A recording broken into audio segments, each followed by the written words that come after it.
जय श्री राम। योगेश अनंत कालिका सभी सुनने वालों को प्यार भरा नमस्कार। मित्रों, अगर मेरा कंटेंट आपको अच्छा लगता है तो कृपया लाइक, शेयर और सब्सक्राइब ज़रूर करें। हमें यूट्यूब पर जिंदा रखें। शत्रुबोध हम कर रहे हैं। मित्रों, भारत से राजा, महाराजा, राणा, मुल्ले, नवाब, चिरकुट, सुल्तान, बादशाह सभी ने अब्दाली को भारत आके दारुल इस्लाम बनाने का न्योता पत्र कंदाहार भेजा था। ये तो मैंने आपको बता दिया। लेकिन इससे अब्दाली थोड़ा सा शायद निर्धास्त था, क्योंकि उसे पता था कि मेरा असली शत्रु कौन है और असली मित्र कौन है। वैसे देखा जाए तो 1748 से काफिर हिंदू मराठों को अब्दाली ने पहचान लिया था, और यही कारण है कि मराठों की तरह वो उलझा नहीं रहा और उसने समय भी कभी गंवाया नहीं किया, क्योंकि लक्ष्य उसके सामने साफ था। कल मैंने अहमद शाह बंगश का नाम लिया था। ये बंगश का बाप जो मित्रों है, अब ये बाप क्या कहें इसे असली बाप है, बायोलॉजिकल है, हरम वाला है, कौन है मैं नहीं जानता, लेकिन अहमद बंगश का बाप क्या बताएं। अब खैर छोड़ो, विषयांतर बहुत होगा। अच्छा, अहमद बंगश का जो बाप है वो 1748 में अब्दाली के साथ लड़ा था। भाई, मराठों के पक्ष में अब्दाली के साथ लड़ा था, मराठों के साथ था। जैसे बाद में उस उम्मीद जाग गई ना मन की, तो वो अब्दाली को आका मानने लगा। इसको लगा कि अभी तो ये भिखारी फर्रुखाबाद का मैं नवाब हूँ, अब दुर्रानी के पास जाऊंगा तो दुर्रानी के दरबार में मुझे बड़ा औहदा भी मिलेगा, मान सम्मान भी मिलेगा, और मुस्लिम उम्मियत में मेरा बड़ा नाम होगा। और ये बंगश के पीछे कौन था? बंगश के पीछे था उसका टट्टू वजीर शाह वली खान। इसका भी रोल बहुत बड़ा है, आगे बताऊंगा। 13 अप्रैल 1760 को इसने अब्दाली के सपोर्ट में एक लेटर अब्दाली को भेज दिया था। अब्दाली ने कुछ खास इस पे अभिप्राय नहीं दिया है, क्योंकि अब्दाली और नजीब इन दोनों की आंखें टिकी थी अवध पर। शूजा लड़ने वाला नवाब था। अय्याशी, बच्चेबाजी, लौंडियां और ये ठरकी सब में माहिर था, लेकिन योद्धा भी था। युद्ध भूमि में लड़ने वाला योद्धा भी ये था। अवध और प्रयागराज में शुजा का एक छत्री अमल चल रहा था। शातिर तो वो था ही, लेकिन कूटनीति, राजनीति में भी शुजा बड़ा माहिर था। भाग्यनगर से ज़्यादा अमीर अवध की रियासत हुआ करती थी। ये एक ही वाक्य में आप समझ गए ये कितना अमीर था, क्योंकि अवध की आय बहुत तगड़ी थी, खजाना भरा पड़ा था, तो जाहिर है उसकी सेना भी विशाल थी और कट्टर धर्मांध इस्लामी भी थी। बड़ी होशियारी से उसने ये नादिर शाह के 7,000 ईरानी मुहाजिरीन लखनऊ में रखे थे अपनी नौकरी की में। 7,000 ईरानी, ध्यान में रखो। अब इसका शुजा का ये बायोडाटा देख के दोनों पक्ष, अब्दाली और मराठे, शुजा को अपनी ओर खींचने की कोशिशें कर रहे थे। शुक्रताल में नावों के पुल बनाने के विषय में शुजा ने मराठों को जबरदस्त धोखा दिया था, लेकिन ये धोखा खाने के बाद भी मराठों को उसकी मदद चाहिए थी। क्यों चाहिए थी? पैसा और ताकत, सेना, विशाल सेना, इन दोनों के लिए शुजा की मदद चाहिए थी। पेशवा और सदाशिवराव भाऊ, इन्होंने व्यक्ति शाह शुजा को खत लिखे थे। वो मराठों के खत तो मैं आगे सुनाऊंगा, उसमें कोई वो तो, लेकिन वो मराठों के नज़रिए से सुनाऊंगा। आज जरा शुजा पे एकाग्रित होते हैं। मित्रों, शुजा और नजीब ये दोनों शिया थे, ध्यान में रहे। दुर्रानी सुन्नी था। 1748 में सफदरजंग ने मुगलों के लिए अब्दाली से युद्ध लड़ा था। अब ये 9 साल बाद अब्दाली 1757 में मुगलों को सपोर्ट देकर अवध जीतने की कोशिश कर रहा था। सुन लिया तो इन्हें स्नेह कितना था यार, रहने वाला था, ये आप समझ सकते हो कि भाई पहले अवध का नवाब सफदरजंग मुगलों के लिए 48 में अब्दाली से लड़ा। 9 साल बाद अब्दाली मुगलों के संग अवध के नवाब के साथ लड़ा। शिया सुन्नी का मित्रों घन घोर विरोध, अंतर्गत विरोध है, ये हमें समझना पड़ेगा। इन दोनों का कुरान अलग है, हदीसें अलग हैं, तफसीरें अलग है, हाँ, इनके मुल्ला मौलवी ने लिखी पुस्तकें अलग है। अब्दाली को और एक बात इनकी शुजा की बड़ी खटकती थी, वो थी शराब। शुजा और नजीब ये दोनों तो अट्टल बेवड़ेबाज थे, अट्टल बेवड़ेबाज थे। सुन्नियों के हाथ का पानी शिया मुस्लिम विष मानते थे या मानते हैं। हाँ, सुन्नी को पानी भी पिलाएंगे तो पहले वो पानी में थूकेंगे फिर उसको पिलाएंगे। और ये हाल आज का नहीं है, कई सदियों से यही चलता आ रहा है। शिया सुन्नी में स्नेह होना केवल असंभव है, मैं ये बता रहा हूं आपको। लेकिन ये काफिर के विरुद्ध अगर कोई युद्ध होता है तो अब्दाली को शुजा भी चाहिए, अब्दाली को नजीब भी चाहिए। सबसे महत्वपूर्ण, अंग्रेजों के करीबी होने के कारण उस जमाने की सर्वोत्कृष्ट तोपें और उच्च दर्जे की बंदूकें शुजा ने अपने खरीदी थी या उसको मिली थी। मस्कट बंदूकें जो अरबों के पास थी वो भी मित्रों 760 और 61 में पुरानी हो चुकी थी। ये पूरे विश्व के लिए मित्रों संक्रमण का काल था। सफदरजंग अपने आप को ठगा महसूस कर रहा था, क्योंकि 1753 में मैंने आपको बताया कि मराठों ने शहाबुद्दीन का साथ दिया था और शहाबुद्दीन तो मुस्लिम मुल्लाओं ने मुसलमान पंथ से निष्कासित कर दिया था।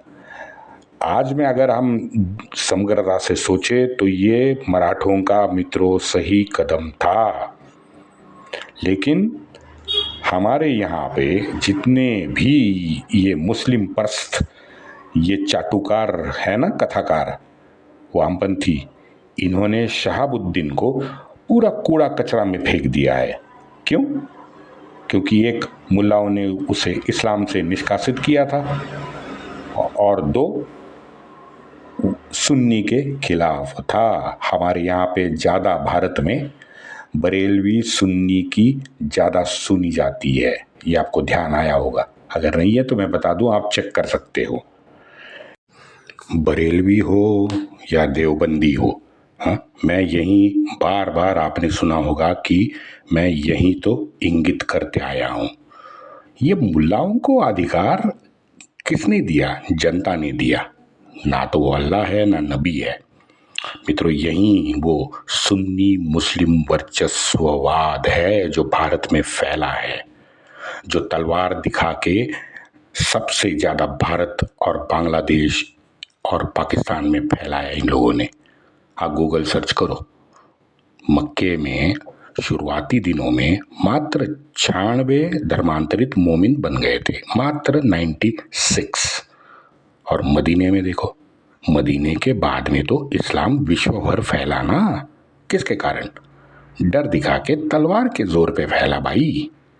वजीर शहाबुद्दीन ये अकेला मोमिन अशराफ मुझे दिखता है इतिहास में जिसको निष्कासित किया, और निष्कासित करने के बाद उसके हाल तो मैंने आपको सुनाई है। मरने से पहले दर दर की जंगलों में ठोकरें उसको शहाबुद्दीन को खानी पड़ी। एक तो सारे मुस्लिम उम्मियत का जो ये संस्कार है, ये मुल्लाओं ने दिमाग में फिट कर दिया है। हाँ, दूसरा, इस पूरे विश्व में सिर्फ और सिर्फ अल्लाह और नबी के प्रति आपकी श्रद्धा होनी चाहिए। जो नबी और अल्लाह का नहीं, उसे इस दुनिया में रहने का हक नहीं। ये दिमाग में फिट कर दिया गया है। भारत में 1000 साल से हमारी गरीब, लाचार, मासूम जो हिंदू जनता थी, वो अशराफों का थूका हुआ अपने हाथ में ले लिया करते थे। अब बताओ, गुलामगिरी की ये हद है, और इस हद तक हमारे मासूम लाचार हिंदुओं ने अशराफों की सेवा की है 1000 साल से। सभी 1000 साल से मोमिनों ने बद से बदतर हाल ज़कात देने वाले हिंदुओं का किया, ये हमें मानना पड़ेगा। 1022 से गजनी मोहम्मद से ये शुरुआत हुई थी। मित्रों, आज जन्नत की तरह काफिर शब्द इन भांड सूफी, मुल्ला, आलिम, हीन दर्जे के गटर में पैदा ये जो वामपंथी है, इन्होंने काफिर को इतना घिसा पीटा आम शब्द जानबूझ के उसको बना दिया। भारत में जन्नत भी घिसा पीटा आम शब्द बना दिया, वैसे ही काफिर भी आम शब्द बना दिया। एक हमारे हिंदुस्तान में दुर्भाग्य से पैदा हुआ ग्रैंड मुफ्ती है। अब ये मुफ्ती है तो ग्रैंड कहाँ से बना? इस्लाम में ग्रैंड नाम की कोई उपाधि ही नहीं है, लेकिन ये अपने आप को ग्रैंड मुफ्ती कहता है। उसका नाम है इलियासी। अब ये इलियासी काफिर का अर्थ हमें नास्तिक बताता है। अब बताइए, मक्के में 360 मूर्तियां थी, तो उसके मूर्ति पूजक इस्लाम पूर्व जो अरब थे, वो सब नास्तिक कैसे बन गए भाई? ये शब्दों का जांजाल, ये झूठा इलियासी काफिर यानी नास्तिक बताता है। दूसरा बताता है काफिर ये अरबी शब्द है ही नहीं, जो कुफ्र से निकला है वो काफिर है। लेकिन ये टीवी के सामने काफिर को अरबी शब्द नहीं मानता, और ये हमारे भांड सो कॉल्ड मूर्धन्य पत्रकार शुभंकर मिश्रा जी, हाँ, उस पर सवाल नहीं पूछते कुछ। पूरे 36 मिनट का इन दोनों का पॉडकास्ट है मित्रों।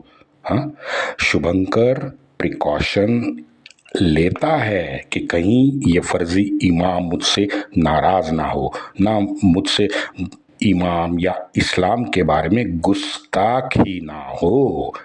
चाहे ये ग्रैंड मुफ्ती झूठ पे झूठ पूरे 36 मिनट बोला है। यही है वो सुन्नी मुस्लिम वर्चस्ववाद जो भारत में आज 1000 साल से है। आज पूरे भारत में आप कहीं भी जाओ, आप अगर अब्दुल कहोगे तो उसके साथ भाई अवश्य बोलोगे। सोचो, सलमान भाई, शाहरुख भाई, मुल्ला भाई, मुफ्ती भाई। ये मुल्ला मुफ्ती आलिम को हम जब बात करते हैं तो आपने देखा है कितनी चाटुकारी हो करते हैं हमारे हिंदू?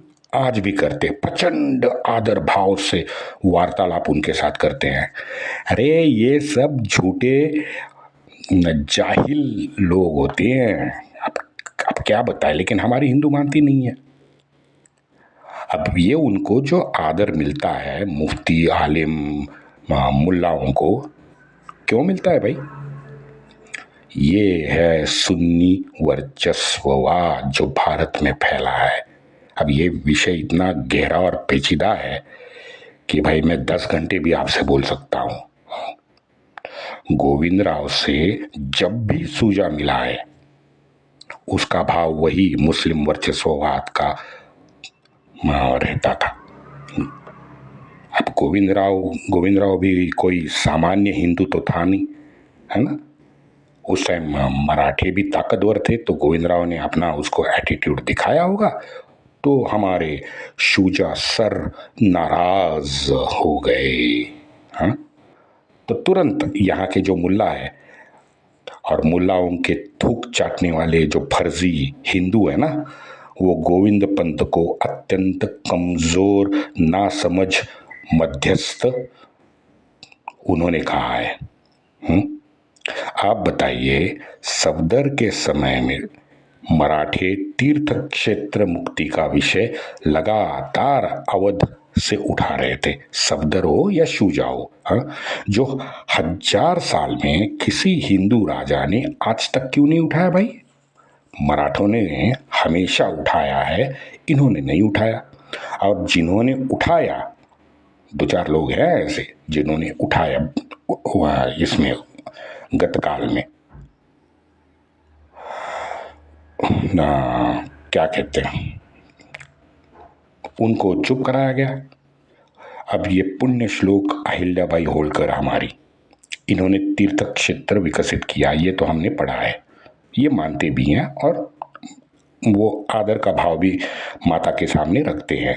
लेकिन माता ने मुख्य भूमि को काशी में क्यों मुक्त नहीं कराया? ये किसी ने पूछा? अहिल्याबाई को पूछा? नहीं पूछा। पूज्य गुरु नानक देव जी महाराज भी उस काशी में रहते थे, जो औरंगजेब ने बर्बरता पूर्वक उसको मस्जिद में बना डाला। उसके बाद पंजाब से कोई काशी आता हुआ आपने पढ़ा है कभी? पंजाब के सिखों को या पंजाब के हिंदुओं को भाई, जहाँ पे मेरे गुरु नानक देव जी महाराज रहे हैं वो क्षेत्र को मुक्त करने का ख्याल नहीं आया। हाँ, हरि मंदिर को हरमंदर साहिब का नामकरण किसने किया? आखिर हरि मंदिर नाम था, हरि मंदिर को हरमंदर साहिब बना दिया। किसने बना दिया? क्या मनीषा थी उनकी? सोचना तो पड़ेगा ना, और बताना, एक दूसरे को बताना भी पड़ेगा, जाहिर सार्वजनिक रीत्या। मित्रों, अत्यंत योजनाबद्ध तरीके से सनातन संस्कार, सनातन रीति, इन सब से नाता तोड़ने की कोशिशें 2000 साल से लगातार जारी है। 1400 साल से पूरा ये जो हमारा भारतीय समाज है, ये सार्वजनिक तौर पे एक दूसरे से भी आज असहज क्यों होता है? कभी आपने सोचा है? किसी भी सामने वाला जिसको आप नहीं पहचानते, किसी भी, अगर हिंदू भी है, प्रथम दृष्टया हम सभी उससे संतुष्ट क्यों नहीं हो पाते? हाँ, क्यों असहज होते हैं? ये नाराजी के सुर पहले से क्यों तैयार कर, अरे सामने वाला आ गया, नहीं यार ये पता नहीं कि क्या, ये जो नाराजी के सुर है ये हम क्यों आलापते हैं? मित्रों, सोचने का समय है। 1400 साल से गुलामी और ये मुस्लिम वर्चस्ववाद से मन में फिट बैठी ये नाराजी है, पॉजिटिविटी है ही नहीं। पॉजिटिविटी आज हिंदू में रही ही नहीं है। सब कुछ स्वार्थ और दूसरा असहज भावना हर एक से। मैंने एक 10 साल पहले बहुत लंबा लेख लिखा था, 100 करोड़ में 100 करोड़ अनजान देश में, इस तरह से था। उसका भी भाव, उस लेख का भाव यही था, क्योंकि आज आप देखोगे, आज परिस्थिति बदल गई है। उस वक्त इंटरनेट इतना ज़्यादा सक्रिय नहीं था, लेकिन आज इंटरनेट से ज्ञान दर्शन तो हो रहा है ना। तो इस इंटरनेट युग में क्या हम नहीं बदल सकते? हमारी सोच नहीं बदल सकती? पढ़ोगे तो बढ़ोगे। हाँ, आप पढ़ेंगे तो आपको समझ में आएगा ना। हम बच्चों को सिखाते नहीं है, बुक नहीं लेके थे, वो फैंटम लेके देते हैं, और वो को पता नहीं, अब नाम भी मुझे नहीं मालूम ना। गिफ्ट वो करते हैं। भाई पुस्तक गिफ्ट करने की परंपरा फिर से हम क्यों नहीं शुरू कर सकते? करो। ये मानसिक गुलामी से मुक्ति उसी से मिलेगी, ये मुझे समझ आया भाई। आपको समझ आया नहीं समझ आया पता नहीं, लेकिन मुझे समझ आया। और आपको एक बात बता दूं, 20वीं शताब्दी के शुरुआती में ये जो अफ्रीकन हमारे लोग होते हैं, इन अफ्रीकन मूल के लोगों को अमेरिका में सर्कस वाले लोहे की जंजीरों में जेल में रख के लोगों को दिखाते थे, मात्र दिखाते थे और पैसा कमाते थे। बताइए क्या हाल उनका बनाया होगा। और उस अफ्रीकन मूल के बेचारे की मानसिकता क्या बनी होगी, आप बताइए। हाँ, उसको गले में पट्टा है, हाथ में पट्टा है, पाँव में पट्टा है, और बस सर्कस वाले उसको गोल घुमा के अपने लोगों को दिखा रहे हैं, ये देखो ये काला है, ये ऐसा है, ये वैसा है, ऐसे दिखते हैं, ये भी लोग हमारे पृथ्वी में रहते हैं। भाई वो पैसा कमा रहे थे उनको दिखा के। हाँ, हमारे यहाँ पे आपने देखा होगा, मम्मा के 2 फुट परिधि में अपना अधेड़ और अधेड़ पप्पू और पिंकी ये दोनों छोड़कर कोई 2 फुट परिधि में आपको दिखता है? कभी सोचा है क्या कारण होगा? यही वर्चस्ववाद मम्मा में भी है। हिंदू भला हमारी कैसे बरेबरी कर सकता है? ये चर्च ऑफ इंग्लैंड के प्रेमी थे ना, नाजायज प्रेमी, और न जाने भारत के बारे में अनाप शनाप 200 साल से लिख कर पूरे विश्व का मानस इन्होंने दूषित कर दिया है भारत के बारे में। 2000 साल के बाद भी एक चलचित्र मुझे सामने बिल्कुल याद आता है, नाम नहीं पता, लेकिन अक्षय कुमार जी का वो चलचित्र है। उसमें लंदन में कहीं अक्षय कुमार जी ने एक मोनोलॉग दिया है, 3-4 मिनट का होगा। बढ़िया, शायद ये मित्रों 2000 साल में पहली बार है कि इतना खुलकर बोल्ड तरीके से उन्होंने गोरों को सुनाया है उस मोनोलॉग में। आप जरूर उसको देख, मुझे फिल्म का पता नहीं, लेकिन कैटरीना कैफ भी शायद उसमें है। सोचो फिल्म के उस मोनोलॉग से कितनों को चिढ़ाई होगी, कितने बेफाम होकर कितनों ने कपड़े फाड़े होंगे, क्योंकि ये पहली बार गोरों के देश में गोरों को सुना के अक्षय कुमार जी आए हैं। भले फिल्म में हो, लेकिन आप पता है कि फिल्म तो पहुंचती ही है, हर जगह पहुंची ये फिल्म, और वो मोनोलॉग बड़ा प्रसिद्ध है। लेकिन ये पहली बार हुआ है पर्दे पे, ये हमें भूलना नहीं चाहिए। ये क्यों है? ये उसी वर्चस्ववाद को टक्कर देने की कोशिश है, तो इसका साथ हमें मित्रों देना चाहिए। यूसीसी का प्रॉब्लम क्यों आ रहा है भारत में, कभी सोचा है? क्योंकि इस्लामी मोमिन तो किसी भी प्रकार का सह अस्तित्व मानता ही नहीं है। हाँ? मोमेडियन और हिंदू ये समान नागरिक कैसे बन सकते हैं, बताइए।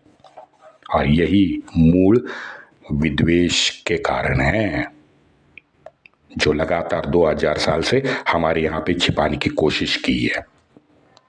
भाई सनातनी हो या अन्य कौन सा पंथ हो, मजहब हो, कुछ भी हो, इस्लाम सह अस्तित्व को नहीं मानता। ये बिल्कुल गांठ मार के मन में हम रखनी चाहिए कि इस्लाम नहीं मानता कुछ भी, कितना भी प्यार कर, भले आपका पड़ोसी हो। आप देखिए, हमें मित्रों समझना पड़ेगा और ताल ठोक के सार्वजनिक कहना भी पड़ेगा। शतुरमुख की तरह हम वो रेती में मुंह नहीं डाल सकते। 28 अप्रैल को 1760 को गोविंद पंत एक बार फिर शुजा से मिला, तात्कालीन मकसद समझ आता है, दोनों का समान था कि भाई दोनों को मुगल सल्तनत बचानी थी अल्टीमेटली। अब्दाली तो बाहर से आया था। अब्दाली से शुजा असहज पक्का दिखता है। मैंने पूरा अब्दाली का चरित्र पढ़ा है, उसमें डिटेल बताया है कि शुजा अब्दाली से असहज था। अब जब मराठे और शुजा की बात हुई तो बिना हथियार के आदान प्रदान के, बिना टेक्नोलॉजी के गोविंद पंत ने नहीं की भाई। गोविंद पंत उठ के चले गए। सुलह की कोशिश गोविंद पंत की, क्योंकि गोविंद पंत अवध आए थे, उनकी सुलह की कोशिश नाकाम हो गई। हाँ, भाऊ ने जब गंगा और दोआब में प्रवेश किया, वो आऊँगा, मैं आपको डिटेल बताऊंगा उसकी। जब प्रवेश किया तो नावों का पुल फिर से बनाना था, तो नावों का पुल बनाने की पूरी जिम्मेदारी ये हमारे सदाशिवराव भाऊ ने गोविंद पंत के कंधों पे डाल दी। शुजा का क्लियर था, मैं तीर्थ क्षेत्र मुक्त नहीं करूंगा, आधुनिक हथियार, आधुनिक तकनीक जो है ये आपको मैं ट्रांसफ़र नहीं करूंगा। आपको मैंने बताया कि जिस वक्त सबसे ज़्यादा मराठों को ज़रूरत थी उस वक्त शुक्रताल में, उस वक्त शुजा ने धोखा दिया था। शुजा ने उस वक्त ही अपनी मनीषा जाहिर भी कर दी थी कि मैं आगे क्या करने वाला हूँ, मेरे मन में क्या है। लेकिन वो अपमान सह के हमारे गोविंद पंत 6 महीने के अंदर शुजा से मिलने अवध चले गए। और क्या, और उन गोविंद पंत को ये भांड सबसे कमजोर मराठा समझते हैं। आप बताओ भाई, शुजा तो पक्का धर्मांध मुस्लिम जानवर था, उसके सामने आप कितना भी आक्रांता कहो, राष्ट्रीयता को महत्व दो, आक्रांता राष्ट्रीयता में जो फर्क है ये इन फैनेटिक भांडों को समझ में आता है क्या? नहीं समझ में आता है। हाँ, मैं अभी मित्रों पांच पुस्तक मैंने पढ़े एक साल में, अभी की बात बता रहा हूँ। जो भी पुस्तक मैंने खोली हैं अंग्रेजी, सब गोविंद पंत बुंदेला पे चढ़े हुए हैं सब। क्यों भाई? हाँ मित्रों, असल में ये बात मैंने पहले भी कही है, लेकिन अभी मैं अंतिम बात करता हूँ और इस पॉडकास्ट को विश्राम देता हूँ। मित्रों, असल में मल्हार राव की ये तड़जोड़ वाली, सुलूक वाली, ये कमज़ोर राजनीति इसके पीछे है कि मोमिन शिरजोर होके हमारे हिंदुओं पे कंधों पर बैठे और बाद में सब किया उसने। लेकिन इनको कंधों पे बिठाने वाली आदत किसने डाली? मल्हार राव के अत्यंत दुर्बल कूटनीति की वजह से ये सब हुआ। मुस्लिम वर्चस्ववाद को जो ठुकराने वाले हैं वो हर एक महानायक को, हमारे यहाँ पे जितने भी तवारीखकार हैं, चाटुकार लेखक हैं, ये गटर के कीड़े वामपंथी हैं, ये आज भी उनसे नफरत करते हैं। मूल समस्या सुन्नी मुस्लिमवाद। वंदे मातरम।